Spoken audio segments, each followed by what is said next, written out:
Hello everybody, and welcome back to another video. In today's video, I'm here to talk about the special elections that occurred this week in the states of Florida and Wisconsin, and I'm here to tell you what it means and what you should take away.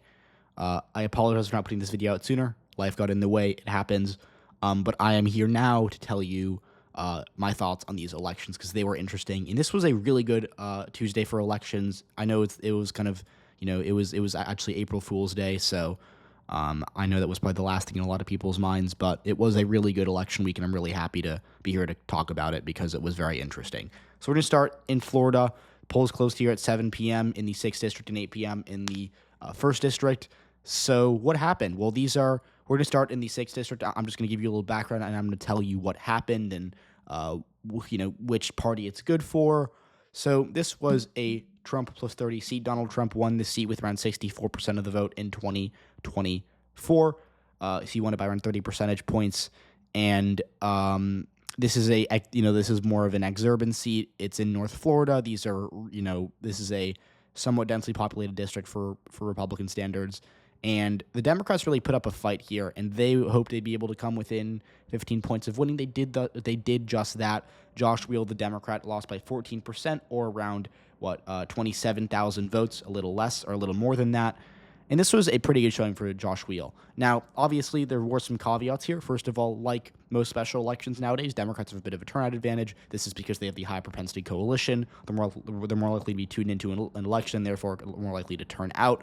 This has been the dynamic for the past few years, but it's especially prevalent right now with a Republican in the White House. As you all are aware, generally speaking, the party out of power turns out more for special and midterm elections because they're more energetic. And swing voters are more receptive to them because people are usually mad at the incumbent. So, what does that mean? Democrats, bit of an advantage in these special elections in terms of turnout. Now, obviously, is it enough to offset a Trump plus 30 district electorate? Of course not. You would not have a Kamala Harris voting electorate showing up to vote in a Trump plus 30 seat. But it's likely that the electorate that did show up for this election was a bit bluer than the electorate that showed up for the 2024 election between Harris and Trump. Now, secondly, Randy Fine was not a very good candidate for the Republicans. He made a lot of controversial statements, and he did not raise nearly, as much money as he probably should have. And Josh Wheel, the Democrat, was able to raise money kind of campaigning against Randy Fine. So those two factors, and by the way, Republicans knew this. They threw Fine under the bus. Actually, DeSantis was interviewed around a week before the election, and he kind of said, look, we're going to win. It might be by less than President Trump did, but that's a reflection of the candidate in that district, not really of our party or of President Trump's leadership, right? So Republicans knew this was going to be a bit of an underperformance, and it ended up being a pretty significant one. Again, Trump won the seat by 30 points. Randy Fine won by 14, 16% improvement in Democratic margin between November and now. So certainly what you're looking at is a race where Democrats have performed.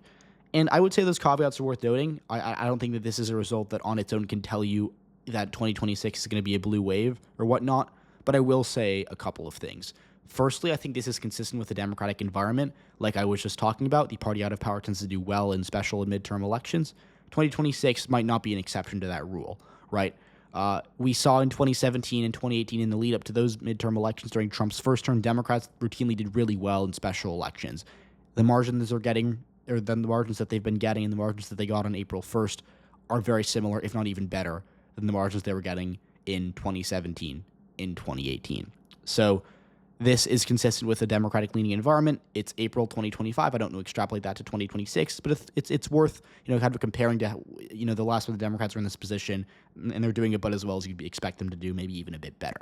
Now, secondly, I think that there was a bit of persuasion here, and by that I mean that I think there certainly were some Republicans who came out and did vote for Josh Wheel, or maybe some independents who came out and voted for Josh Wheel. We saw that turnout before election day was around 26%, or Democrats made up but 26% of the electorate in terms of voter registration. That likely went down because election days tend to be more Republican. So Josh Wheel getting 43% of the vote, no small feat in a district that voted for Trump by 30 points that Kamala Harris got around 34% of the vote in. This is a good performance for Democrats. Wasn't super unexpected, but certainly I would say corroborates good, high expectations for them going into this race. Now, in the first district, I think this is actually more impressive.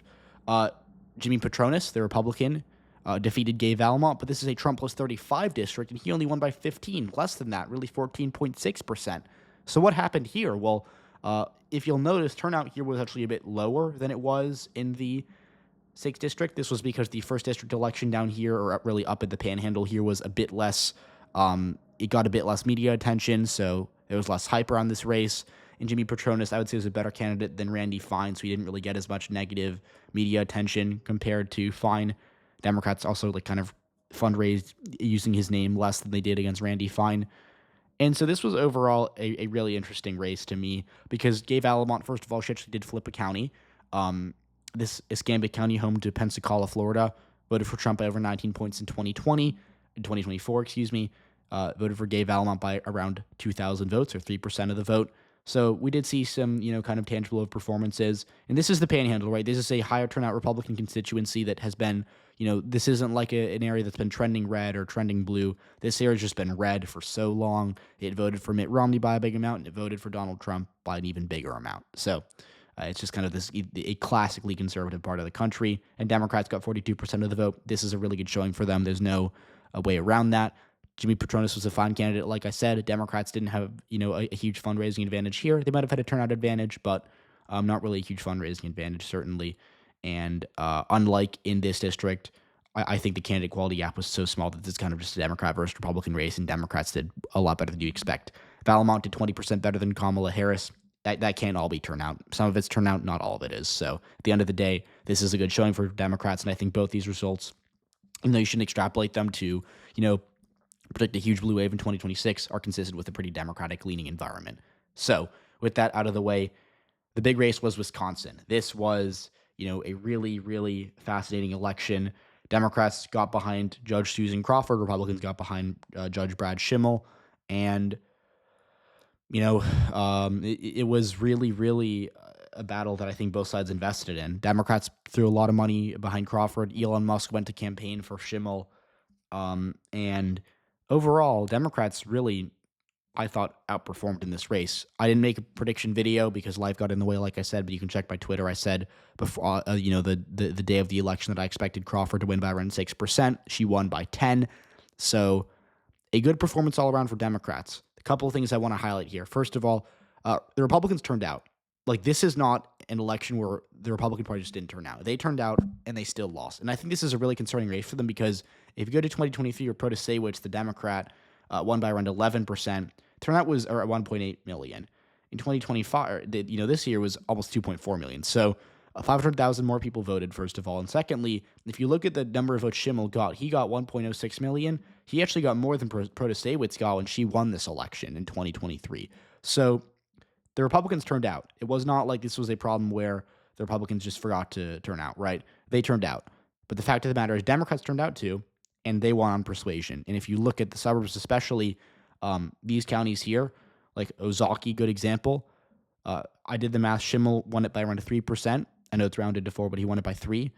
Trump had won it by 10 in 2024, and this was a county that Mitt Romney, I think, won by 25 points or something like that, or maybe 20 points. So that is really something to consider, and I think in general the Republicans are starting to collapse in these Milwaukee suburbs. Kamala Harris actually outran Joe Biden in the WOW counties despite doing a lot worse, not a lot worse, but marginally worse kind of everywhere else statewide. And Republicans, they tried in this election. They really threw a lot, they kind of threw the kitchen sink at this one, and they lost by 10%. I think it's actually worse in 2023 because even though they lost by 1% less, this race to me felt kind of over from the beginning. Whereas 2025, the Republicans thought they had a chance at the end here. Turnout was pretty big on election day. That gave Schimmel a lot of hope till, he lost by 10. I don't think anyone could have expected this after seeing high election day turnout. So obviously the electorate was pretty favorable to Democrats. There's no denying that. I thought Schimmel was a pretty clear underdog walking into election day. But, I think that this was a bigger than expected margin, certainly. So Democrats, not only did they get good base support, obviously, they likely won independent voters by a good amount this race, and it's likely that a good chunk of not a good chunk, but a solid number of Republican voters backed choosing Crawford. Now, this kind of similar thing happened in 2023, again, to a lesser extent in a smaller election, but that's why I wouldn't extrapolate this to kind of predict a huge Democratic victory. But this was a big electorate, and the bigger the sample size, the more accurate the poll is, as you all know.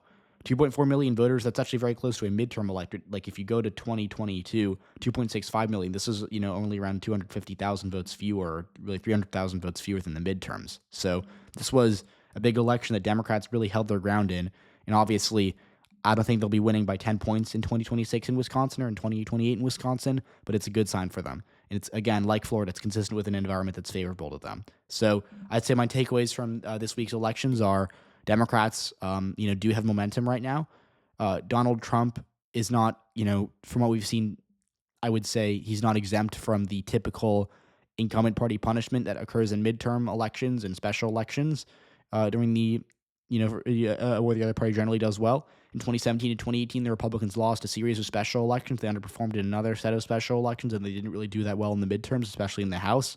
The results this time are very similar to that. So Democrats are, going to be really, really, I think, optimistic about these results. I wouldn't use them to guarantee a blue wave in 2025 or in 2026 or whatever election you're doing analysis on. But I would say that this is consistent with, like I've kind of been saying throughout this video, a Democratic-leaning environment within the country. So these are wins for Democrats. I think that's the takeaway. So let me know what you all think. Let me know what you want to see next, and I'll talk to you later.